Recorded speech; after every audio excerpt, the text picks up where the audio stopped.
Muy interesante todos estos puntos de vista de resiliencia en la intervención anterior aquí en Grupo Colaborativo de Intervención Psicológica con mis colegas Gabriela, Claudia y Miguel Ángel en este tema de resiliencia. Y decíamos en las hipótesis y en las propuestas de cada uno de nosotros que quedaban algunas cosas como de retomar, todos somos resilientes.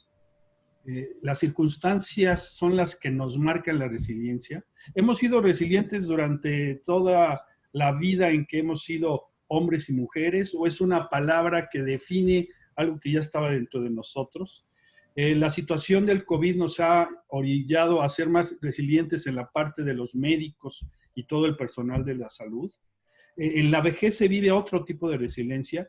La desigualdad social también hace que sean más o menos resilientes los grupos.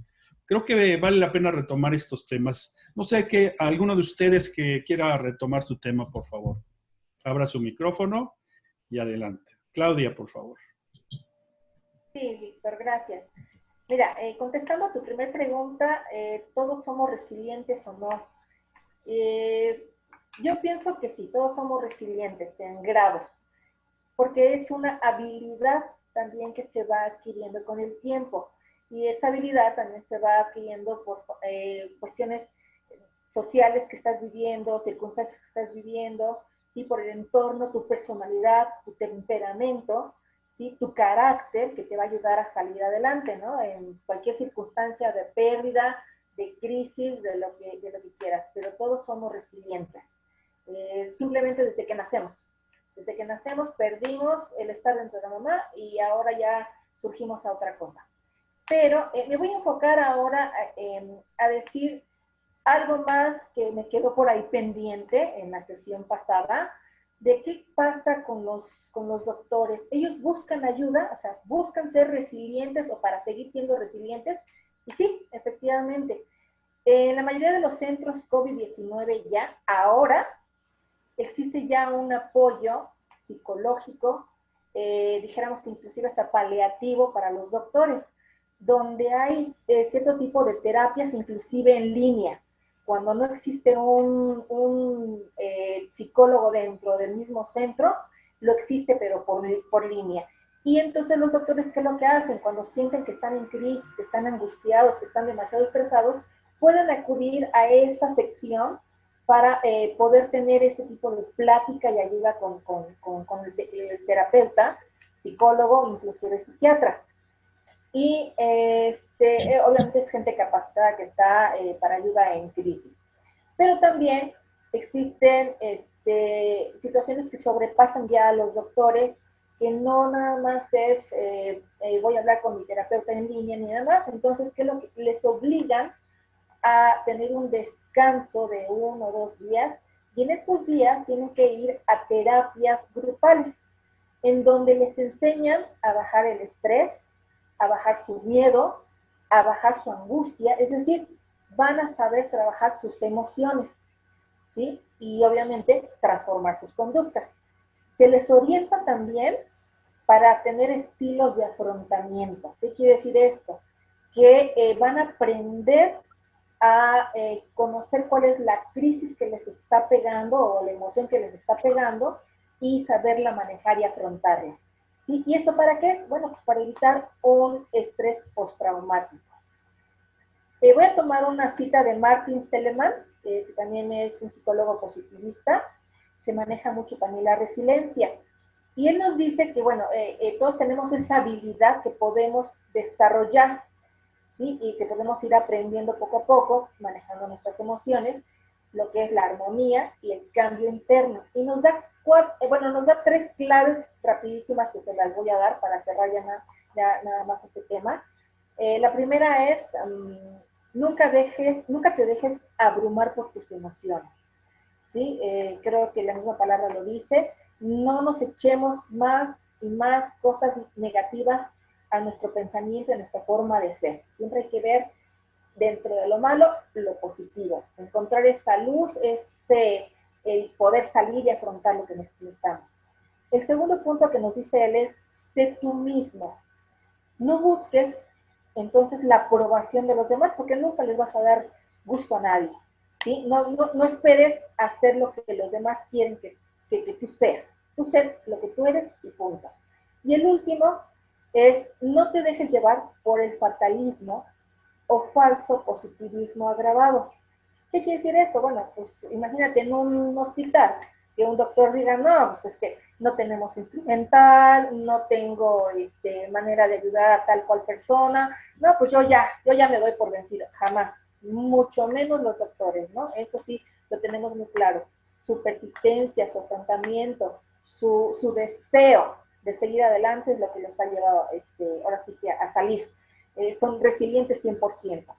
¿Y qué es lo que hace entonces Seligman? Nos dice que tenemos que ver las cosas con objetividad. Y eso es lo que estamos haciendo todos estos días, siendo resilientes. Okay. Eso es todo lo que quería agregar, Víctor. Gracias. Muchas gracias, Clau. Muy interesante esta parte que dices y estas etapas. Entonces, nombraste habilidad, que todos podemos serlo. Y algo fundamental que yo creo que nos funciona para esto y para cualquier situación en la vida, que es la actitud, ¿verdad? Esa forma de responder ante las circunstancias y la historia que cada uno nos contamos con lo que nos sucede, que eso es muy, muy interesante. Alguien, como tú decías, se puede contar una historia fatal y decir yo corro, ¿verdad? Por miedo, y es válido, pero ya se convierte en pánico, o me quedo a enfrentarlo y eso me va a dar más poder. Muy, muy interesante. Gracias, Clau. Y Gaby, por favor.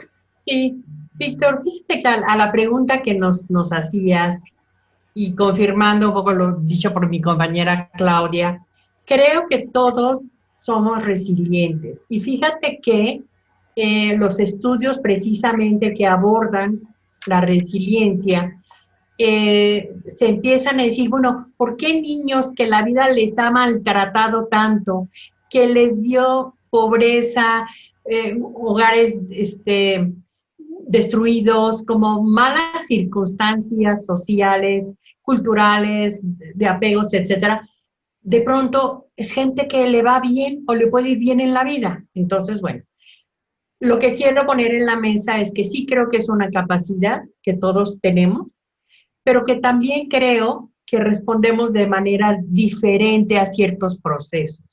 Es decir, yo soy resiliente, pero puedo ser más hacia eventos de orden, no sé, manejo de pérdidas.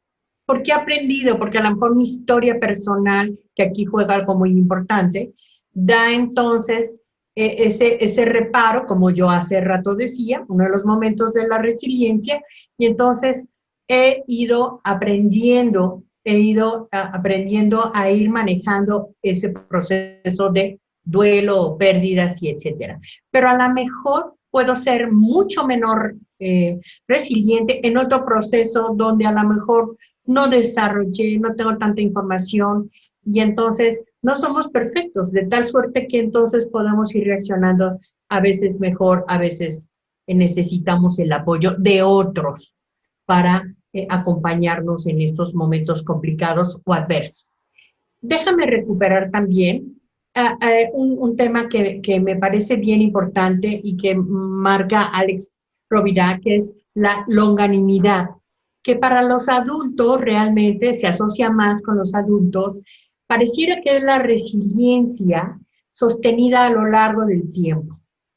Entonces, una persona longánime, que es un término a lo mejor que casi pocos hemos escuchado, este caballero lo lleva a decir, una persona que es resiliente, fíjate, una persona resiliente, que también puede ser longánime, es una persona generosa, con voluntad, empática y que además ha sabido afrontar diferentes y diversas adversidades, pérdidas y duelo.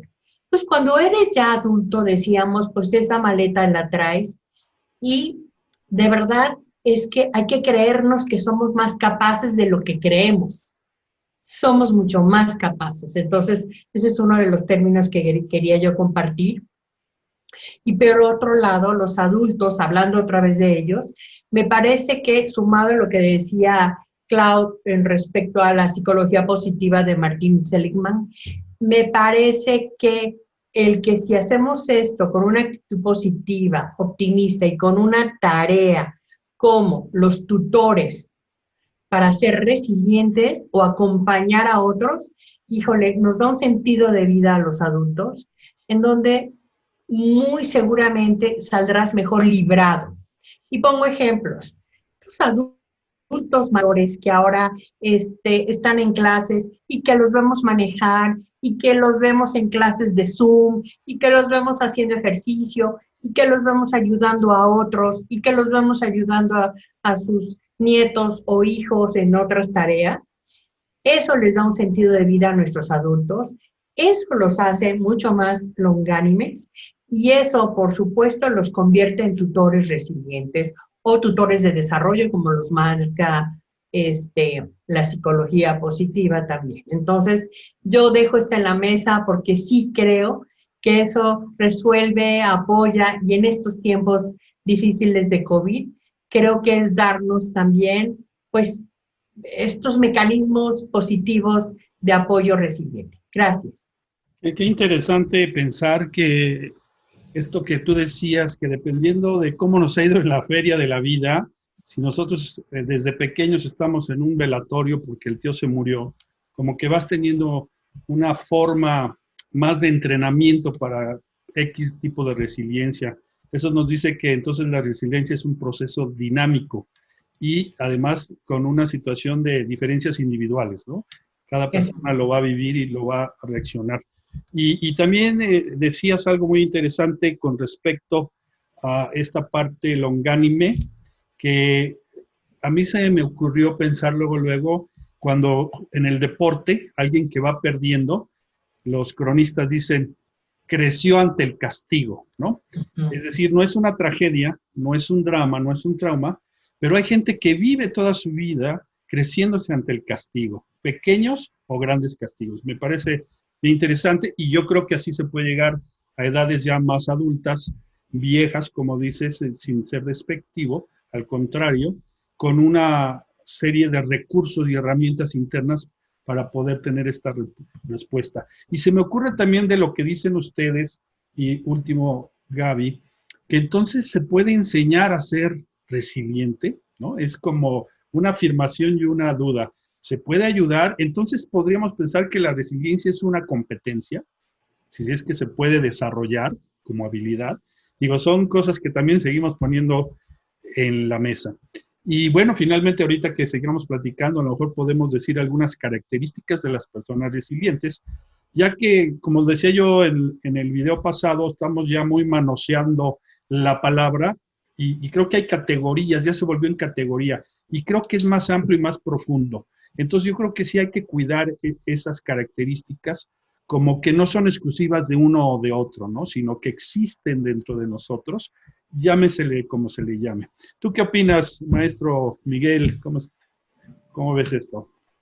Pues igual concuerdo, estas preguntas que haces son interesantes porque con los ejemplos que dieron las compañeras Claudia y Gaby, queda de acuerdo que sí es un proceso de aprendizaje también, y recurro también a Boris Cyrulnik, porque él nos habla precisamente de, como lo sabemos en psicología, que este proceso humano tiene las grandes bases en la infancia y en la familia. Entonces, él plantea que aquí en esta base familiar se siembra esta, ¿cómo le llama él? Esta impronta biológica, donde pues a partir del apego familiar, de los cuidados, de las formas de relación, se construyen 4 elementos para él muy importantes, como son la seguridad, la recuperación, las relaciones y en un contexto muy amplio la cultura. Es decir, va a depender mucho del ambiente familiar y de cómo te criaron para que este sujeto en un momento dado de afrontar ciertas dificultades va a ser resiliente o no.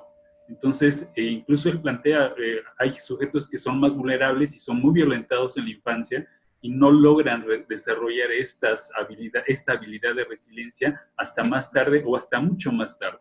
Entonces, sí hay diferencias y van a nacer como muchas cosas en psicología, que es la base de la familia. Estos alimentos que nos den la familia va a ser fundamental para estos 4 elementos, ¿no? En esta impronta biológica que él llama, y después hablarán algunos otros de pilares, algunas características como la negociación, la creatividad, la autoestima, ¿no? La capacidad de negociación, por ejemplo, son también ciertas características de estas personas. Si nos planteamos nosotros aquí, somos ¿qué? 4 personas, decimos somos resilientes, a lo mejor sí somos sobrevivientes o resilientes, y también de la COVID. Pero ¿qué pasa cuando pensamos en el suicida, en el sujeto suicida, ¿no? Que tal vez ante el mismo estímulo que nosotros vivimos, otras personas no lo toleró o respondió de otra manera. ¿Qué pasa con el sujeto que somatiza en un cáncer, por ejemplo, y otras enfermedades de origen psicológico que sabemos que el 99% de nuestras enfermedades son de origen psicológico y que no pueden enfrentar? O las personas que están en farmacodependencia, ¿no? Que igual que ante un estímulo que posiblemente pudimos haber vivido todos o más o menos en un común, ¿por qué responden de otra manera? ¿Qué pasó en sus familias entonces, no? Entonces, podremos ir a esa historia clínica, a esa historia familiar y definir entonces patrones de crianza quizá para definir quiénes pudieran ser más vulnerables o menos vulnerables. Creo entonces que sí se puede aprender, ¿no? Y que es un proceso de vida y que afortunadamente lo podemos desarrollar, pero va a depender de esta cultura, porque como decía Vygotsky, la cultura es un andamiaje enorme que nos va sosteniendo a través de redes. Y precisamente es lo que dice Boris Cyrulnik, cómo la cultura nos va a sostener, porque es inconsciente incluso, él lo plantea, él lo llama involuntario, pero es también inconsciente, ¿no? Entonces, es plantear que hay un proceso y que tienen este nacimiento en la familia, ¿no? Los soldados en la guerra, ¿cómo le hacen? ¿Por qué están ahí en la guerra? ¿Porque quieren? Pues no, es su vocación, es su obligación tal vez, ¿no? ¿Y por qué están ahí al frente? Pues, eso es lo que hay que preguntarnos entonces, ¿no? ¿Por qué van a sobrevivir o por qué no van a sobrevivir, ¿no? Entonces, creo que el punto sí es que hay diferencias individuales, pero que tienen que ver con la familia y a lo largo de la vida lo podemos aprender también. Excelente. Esto me lleva a la frase de Pichon Rivière que decía, todos somos todo, pero la diferencia son los grados, ¿no? Como el veneno, ¿no? Está en la medida. Y ahora que dices, pues depende en dónde naciste, con quién creciste y la circunstancia, puede ser más o menos. Y comentaste algo muy fuerte, que es el suicidio, que es la ausencia de la presencia, digo, suena obvio, pero es una decisión que se requiere valentía inclusive, y se requiere fuerza para llegar a ese momento, no es una cobardía, sino es una forma de salir de ese dolor quizás tan grande, de ese sufrimiento, y bueno, que existe. Y entonces ahí el cuestionamiento, ¿no hubo resiliencia? ¿O la resiliencia te llevó justamente a eso, a poder hacer ese evento? Es algo que se puede discutir. Y interesante también en la cuestión de las adicciones, ¿verdad?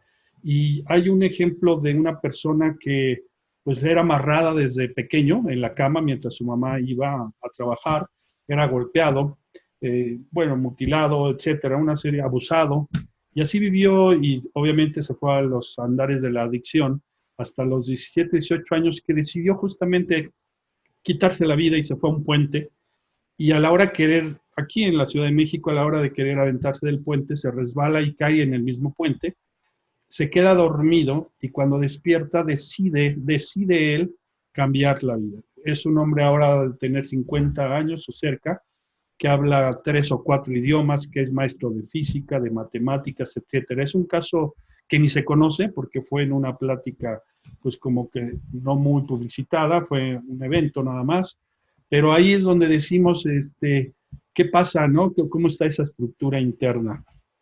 Y digo, sería interesante ahorita para la audiencia que cada uno de nosotros pudiera, ya Miguel nos dijo algunos, pudiera decir algunas características de la resiliencia, de qué es la resiliencia, ¿no? Ahorita decía, bueno, la negociación es una manifestación de la resiliencia, por ejemplo.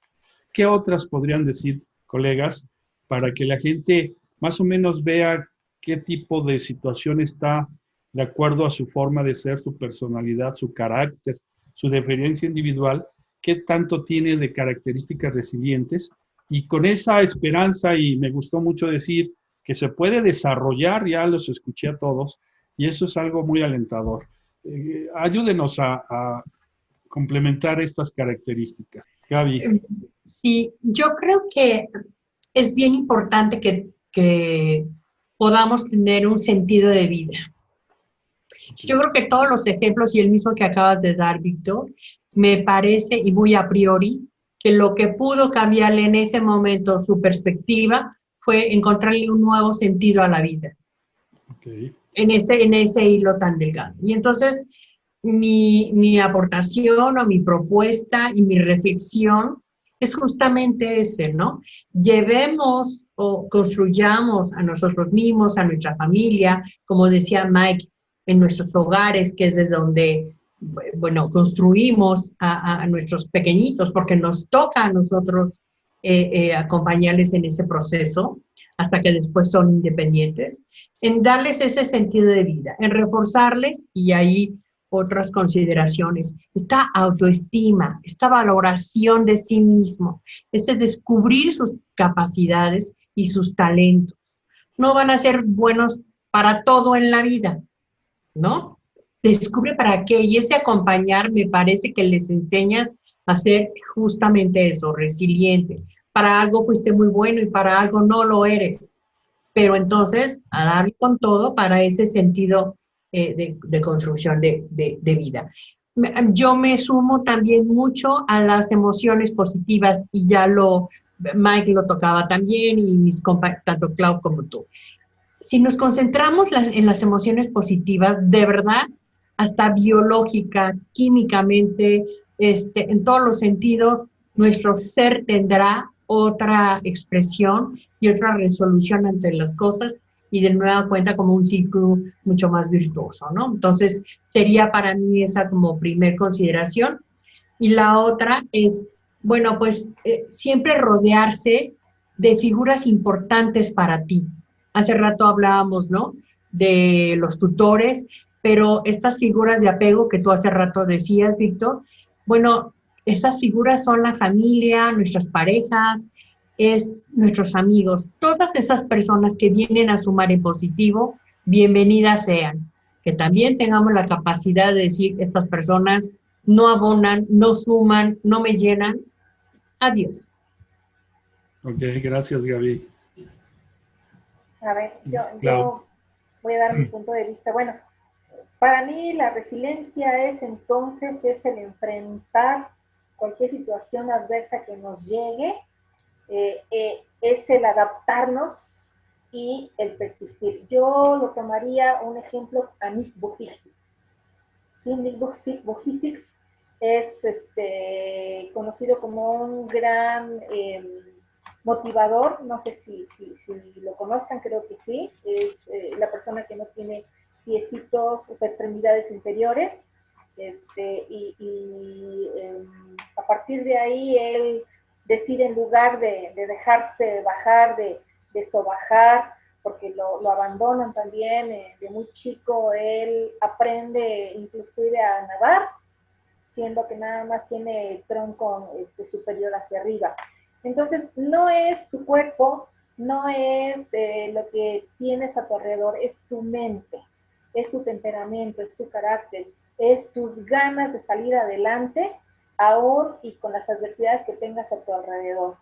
Y yo me quedo con ese ejemplo y con algo muy similar, el de Jennifer Ryder, que también fue una gimnasta, que es un tema muy, muy chistoso porque su hermana, Ryder, también es en Reino Unido una de las mejores gimnastas olímpicas, y resulta que son hermanas gemelas, pero las separaron porque precisamente Jennifer tuvo esa discapacidad corporal y la adopta otra persona en Estados Unidos, y resulta que su mentora, su imagen era su hermana. Ahorita no recuerdo el nombre de la hermana, creo que es Elizabeth, pero sin saber que eran hermanas, resulta que también Jennifer le gusta la gimnasia, y sin tener extremidades tampoco inferiores, ella llega a ser una de las mejores gimnastas olímpicas con discapacidad en Estados Unidos, y a la larga y al tiempo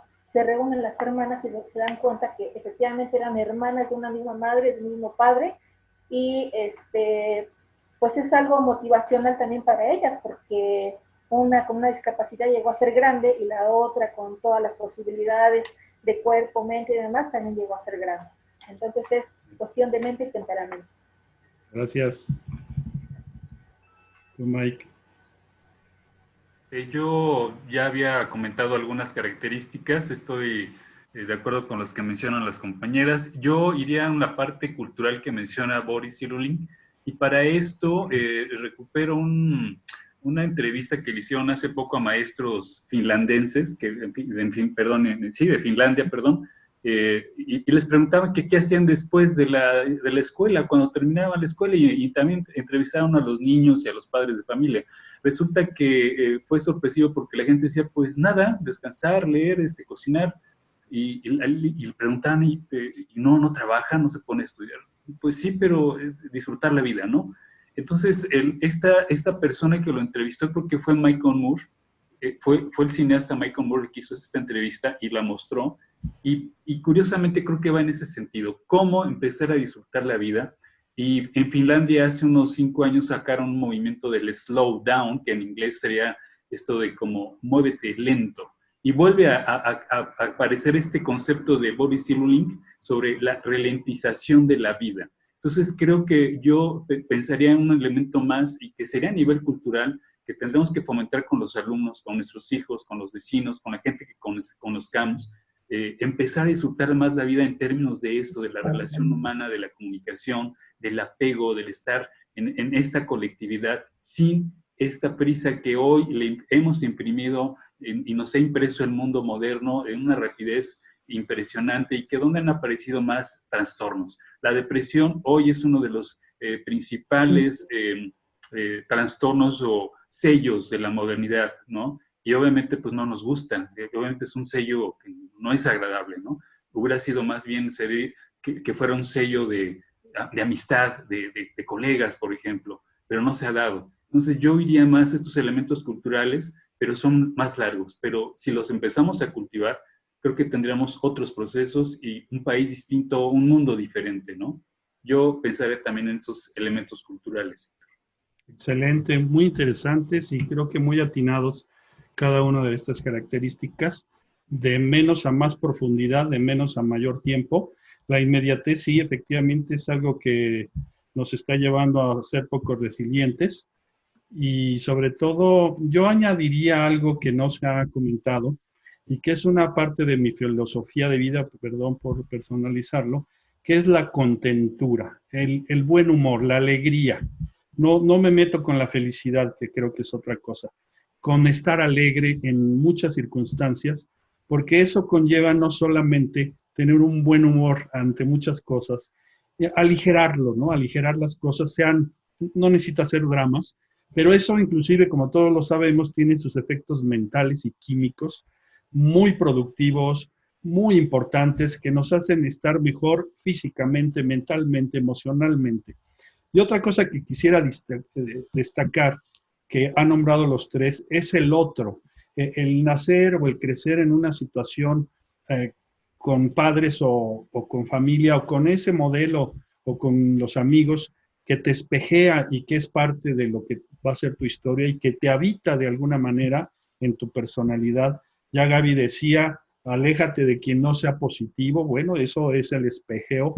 Y tenemos el espejo exterior e interior, ¿no? Ese espejo exterior que viene de la sociedad, de nuestra familia, de nuestros maestros, y que decidimos con quién sí y con quién no, y a veces le aprendemos con H y sin H, ¿no? Aprendemos como transformación y otra ni nos damos cuenta, pero ya lo traemos, tanto positivo como negativo. Entonces, un acto de conciencia social también, como lo dice Mike, ese espejeo, y aquí gracias a Lacan sabemos esa teoría del espejo, y hay otra cosa que me interesa mucho comentarla, que es la teoría de la ventana, ¿no? Porque el espejo te refleja nada más en ti, la ventana te ves tú y ves más allá.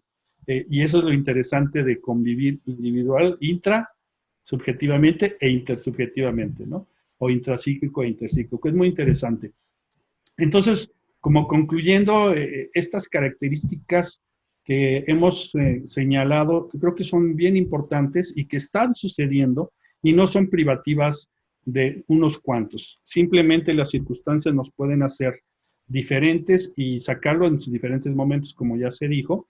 Y un factor adicional que es la frustración, esa frustración que nos lleva al enojo y a hacer cuestiones indebidas.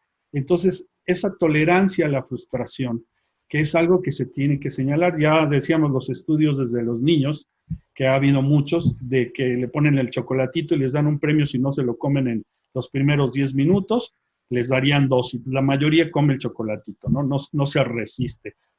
Hubo otro estudio de adultos que les dijeron, vas a entrar a una habitación y cada 10 minutos te vamos a dar un poquito de toques eléctricos, ¿estás dispuesto? Para ver cuánto aguantas sin estar ni música, ningún estímulo. No, a mí no me des toques, pero sí, estoy de acuerdo que me metas a esa habitación. Pues ellos solitos a los 6 minutos estaban dando sus toques porque les dejaron la maquinita. Fíjense nada más, esa cuestión que está dentro de nosotros, que necesitamos algo interesante, lo que Jung le llamó la sombra, ¿no? La sombra negra y hay la sombra blanca, ¿no? Porque todo tiene su dualidad. Y esa sombra negra es la que nos hace buscar la adrenalina, y es un sentido de vida, y bueno, Freud lo dijo como Eros y el psicoanálisis. Entonces, bueno, un tema muy amplio, muy interesante, pero creo que logramos, ojalá que así lo tome el público y los que están escuchándonos, que puedan llevarse algo importante y que les sirva sobre todo para estos tiempos, y que no solamente el de enfrente puede salir adelante, salir más fortalecido de cualquier circunstancia que estemos pasando, y siempre con esa parte positiva, siempre con una esperanza, que eso nos da una automotivación, y desde luego con cierta alegría. Hay que reírnos, bueno, sucede hasta en los velatorios, ¿no? Que de repente la gente se empieza a reír, dices, ¿de qué? Pues es un mecanismo defensivo, qué bueno Claro. que sea la alegría, ¿no? Pues con esto podemos concluir esta segunda parte de resiliencia, y esperemos tener otro buen tema para todos ustedes con el grupo colaborativo de intervención psicológica de mis compañeros y colegas queridos, Gabriela Mota, Miguel Ángel Castillo y Claudia Lizalde, y su servidor Víctor Aguilera. Hasta la vista. Hasta luego. Gracias. Gracias.